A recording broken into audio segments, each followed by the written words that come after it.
তরুণ ভাইদেরকে উদাত্ত আহ্বান করব, আমাদের বন্ধু নির্বাচন করব এমনভাবে যেই বন্ধু আমার দুনিয়াতেও কাজে আসবে, যেই বন্ধু আমার পরকালেও কাজে আসবে।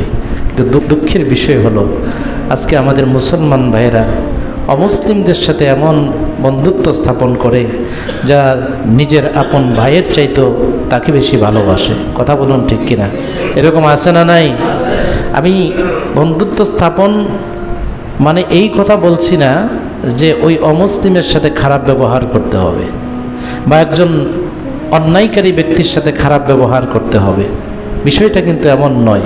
বন্ধুত্ব এক জিনিস, ভালো ব্যবহার আরেক জিনিস। আমার নবী যারা ইহুদি নাসারা খ্রিস্টান ছিল তাদের সাথেও সুন্দর আচরণ করেছে। কেমন আচরণ করেছে?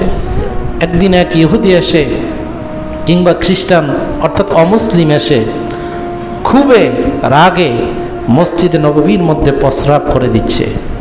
ঠিক এই মুহূর্তে ওমর রাদিয়াল্লাহু তাআলা আনহু গরম মেজাজের সাহাবী ছিলেন, তরবারি আলাদা করে ফেললো, খুল থেকে উন্মুক্ত করে ফেললো, কাবার থেকে বলল, ইয়া রাসূলুল্লাহ আমাকে অনুমতি দেন।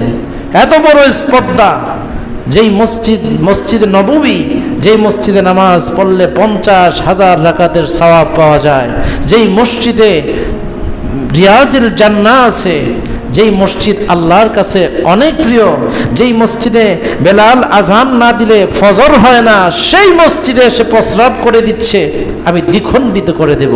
আল্লাহর রাসূল বললেন, ওমর শান্ত হও, ঠান্ডা হয়ে যাও। সুবহানাল্লাহ বলুন, আরো জোরে বলি সুবহানাল্লাহ।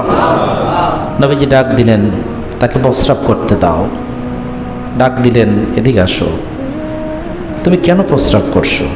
তার মনের ক্ষোভ বলল। তখন বলল, তোমার গির্জায়, তোমার পেগোডায় যদি কোনো মুসলমান প্রস্রাব করে তুমি কি করতে? আমি কথার আগেই শেষ করে দিতাম। বললে, এটাই হচ্ছে ইসলাম আর সেটাই হচ্ছে অনিসলাম, সিদ্ধান্ত তোমার।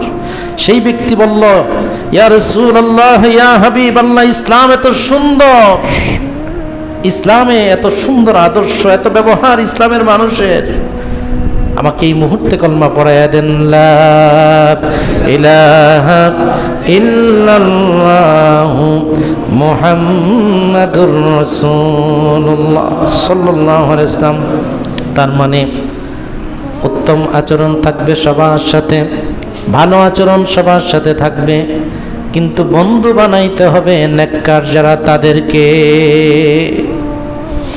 আরেকটা পাঠ হচ্ছে এই এর পরের পর্যায়ে দুনিয়ার কোনো মানুষকে বন্ধু বানানোর আগে সর্বপ্রথম বন্ধু বানাইতে পারো তোমার মা এবং বাবাকে। কথা বলুন ঠিক কিনা? দুনিয়ার কোনো বন্ধু স্বার্থের জন্য তোমার গোপন কথা, তোমার গোপন কাজ, তোমার অন্যায়কে সমাজের মানুষের কাছে প্রকাশ করে দিতে পারে।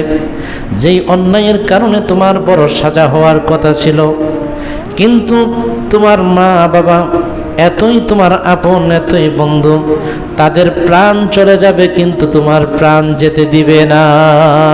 কথা বলুন ঠিক কিনা? কিন্তু আজকে সমাজে এমনও দেখা যায় নিজের মা বাবার সাথে খারাপ আচরণ করা হয়, কিন্তু অন্যদের সাথে খুব ফেরেশতার মতো আচরণ হয়। এরকম আছে না নাই? আরো জোরে বলি, আছে না নাই? আছে। তরুণ ও যুবক ভাইয়েরা, বন্ধু এমন ব্যক্তিকে বানাও যেখানে মসজিদে আজান হলে তোমাকে টেনে ধরে মসজিদের দিকে নিয়ে আসে। দুঃখজনক বিষয় হলো আমাদের সমাজের, বিশেষ করে জেলা পরিষদ আবাসিকের চিত্র ইদানিং একটু ভিন্ন দেখা যাচ্ছে। কোথায় নামাজ, কোথায় মাগরিব, কোথায় এশা, কোথায় কি, অসংখ্য যুবক তাদের কানেও যায় না। মনে হচ্ছে তারা মুসলমানদের এই গণ্ডিতে নাই। অথচ ইসলাম কি বলে? ইসলাম বলে যদি মসজিদে হাইয়া আলা সালাহ বলে আহ্বান করা হয়, তোমার কাজ করতে গিয়ে, কাঠুরির কাঠ কাটতে গিয়ে তুমি কোড়াল দিয়ে আঘাত করবে, মসজিদে আজান হয়ে গেল হাইয়া আলা সালাহ, তুমি আর কূপটা সামনে বাড়বে না, এখানেই রেখে দিবে, দিয়ে মসজিদে নামাজ পড়তে আসবে। এটাই হচ্ছে ইসলাম। এটাই হচ্ছে ইসলামের আদর্শ, এটাই হচ্ছে আমার নবীর শিক্ষা, সাহাবায়ে কেরামদের শিক্ষা, ওলিয়া উলিয়াদের শিক্ষা।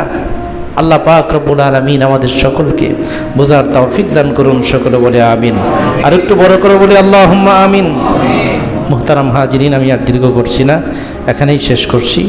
বন্ধু আমরা কাদেরকে বানাবো?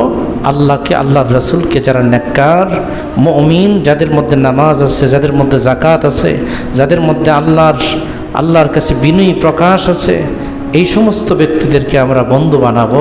আল্লাহ পাক রব্বুল আলামিন এটা আমাদেরকে নির্দেশ করেছেন। আল্লাহ পাক আমাদেরকে বোঝার, আমল করার, সেই অনুযায়ী চলার তৌফিক দান করুন। সকলে বলে আমিন।